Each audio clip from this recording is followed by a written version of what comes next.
Halo para penonton, kembali lagi bersama Jalan Pintas.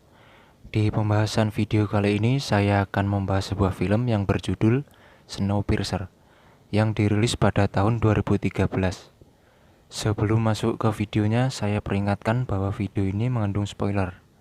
Jadi yang tidak ingin terkena spoiler, saya sarankan untuk menonton filmnya terlebih dahulu. Seperti apakah filmnya? Yuk langsung saja. Film ini dimulai di mana semua manusia hampir punah. Semua permukaan bumi telah ditutupi oleh salju yang turun tak henti-henti, dan cuaca yang begitu dingin membuat semua manusia tak bisa bertahan hidup. Hanya beberapa manusia yang masih hidup dan bertahan hidup di dalam sebuah kereta yang tak pernah berhenti selama 17 tahun lamanya, semenjak bumi tak bisa dihuni lagi. Film ini bercerita tentang manusia yang hidup di gerbong bagian paling belakang. Di gerbong ini diisi oleh rakyat biasa. Setiap hari mereka memakan makanan yang sama sekali tak enak rasanya. Tapi hanya itulah satu-satunya cara agar mereka bisa bertahan hidup. Dengan tempat tidur yang bertumpuk-tumpuk serta perlakuan petugas yang begitu kerasnya. Kereta ini dimiliki oleh Mr. Wilford yang sekaligus masinis dari kereta ini. Orang-orang di gerbong belakang ini belum pernah bertemu dengan Mr. Wilford sama sekali, karena mereka memang dilarang untuk pergi ke gerbong yang depan. Di gerbong paling belakang ini ada orang yang bernama Curtis, yang menjadi ketua di gerbong belakang. Dan ada juga orang tua yang bernama Gilia, yang sudah dianggap sebagai orang tua Curtis sendiri. Mereka semua sedang merencanakan revolusi. Mereka akan memberontak dan pindah ke gerbong bagian paling depan. Curtis dan Gilia sudah mengatur strategi dari sampai yang terdetail. Yang pertama, mereka harus melewati sekitar 3 gerbong, dan di sana mereka harus mendapatkan seorang pria Jepang yang bernama Namgong yang sedang ditahan. Tanpa Namgong, mereka tidak bisa melewati pintu selanjutnya. Suatu ketika, ada seorang wanita seorang Mr. Wilford. Wanita itu disuruh untuk mengambil seorang anak. Sontak saja hal itu semakin membuat Curtis ingin melakukan pemberontakan secepatnya. Bukan Curtis saja, tapi semua juga merasakan hal yang sama dengan Curtis. Revolusi pun akhirnya terjadi. Mereka semua saling membantu untuk mengangkat sebuah pipa besi yang panjang dan besar untuk menahan pintu agar tak tertutup. Akhirnya mereka berhasil menuju ke gerbong di mana Namgong ditahan. Dalam penjara itu ternyata Namgong tidak sendirian. Namgong bersama putrinya yang baru berumur 17 tahun. Dan sejak lahir putrinya selalu di penjara bersama Namgong. Namgong menginginkan sebuah krono sebagai imbalan untuk membuka pintu. Krono itu adalah sebuah limbah industri yang dapat membuat berhalusinasi. Akhirnya mereka semua setuju atas imbalan yang diminta Namgong. Pintu gerbang keempat telah dibuka, namun tidak ada siapapun di dalamnya. Tak lama kemudian sinar matahari mulai masuk ke gerbong itu melalui jendela. Sudah lama sekali mereka tak melihat cahaya matahari. Di luar masih membeku dan salju yang turun tak henti-henti. Gerbong kelima pun akhirnya dibuka. Di gerbong itu ada makanan yang setiap hari mereka makan diproduksi. Ternyata makanan itu dibuat dari sampah dan sisa-sisa ikan busuk yang diolah kembali. Jelas hal itu membuat Curtis dan yang lainnya semakin murka. Di gerbong selanjutnya, Namgong cukup lama membuka pintunya. Saat pintu sudah terbuka, ternyata para rombongan Curtis sudah ditunggu oleh beberapa pasukan bersenjata. Di belakangnya ada seorang wanita yang memerintah pasukan itu. Baku hantam pun dimulai. Saat setelah semuanya selesai, Curtis berhasil menyandra wanita itu. Wanita itu bernama Mason. Mason berjanji akan membantu Curtis untuk menemui Mr. Wilford di gerbong paling depan. Tapi tidak semua orang yang boleh ikut ke gerbong selanjutnya. Hanya beberapa orang saja. Saat pintu gerbong selanjutnya, Curtis merasa memasuki dunia yang berbeda.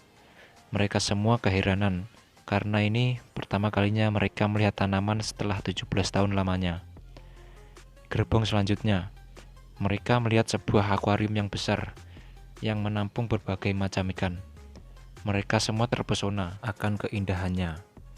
Di dekat akuarium ada sebuah restoran kecil yang hanya menyajikan sushi, dan hanya buka 2 tahun sekali. Untuk pertama kalinya, akhirnya mereka memakan makanan yang layak.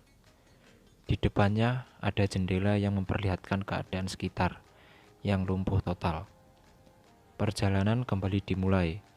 Di gerbong ini, kita melihat bagaimana daging-daging diproduksi. Mereka kembali terdiam setelah apa yang mereka lihat. Di gerbong selanjutnya, ada sebuah sekolahan dan para anak-anak. Mereka semua dididik dan sangat memuja Mr. Wilford layaknya Tuhan. Beberapa tahun sebelumnya, ada seseorang yang melarikan diri dari kereta dan berakhir dengan membeku. Di luar memang begitu sangat bahaya. Lanjut ke gerbong selanjutnya. Di sini ada sebuah kamar-kamar yang seperti ruang VIP. Di gerbong selanjutnya ada restoran bintang 5 lengkap dengan makanan mewahnya. Lanjut ke gerbong selanjutnya. Di sini kita melihat orang-orang yang sedang melakukan perawatan, seperti di salon kecantikan. Dan ternyata sejak tadi, Curtis dan beberapa temannya diikuti oleh para petugas Mr. Wilford. Singkat cerita, sekarang yang tersisa hanyalah Curtis, Namkong, dan putrinya. Kali ini mereka tidak ada yang mengikutinya lagi. Mereka berjalan menuju gerbong terdepan dengan penuh amarah. Di gerbong selanjutnya, kita melihat sebuah tempat yang seperti karaoke atau klub malam, dan orang-orang yang sedang berpesta meriah. Curtis mulai merasa lelah setelah melakukan revolusi yang panjang dan berjalan dari gerbong satu ke gerbong yang lainnya. Di gerbong selanjutnya, seperti ada sebuah mekanisme otomatis yang mengendalikan gerak kereta. Dan hanya tinggal satu pintu gerbong lagi, mereka akan bertemu dengan Mr. Wilford.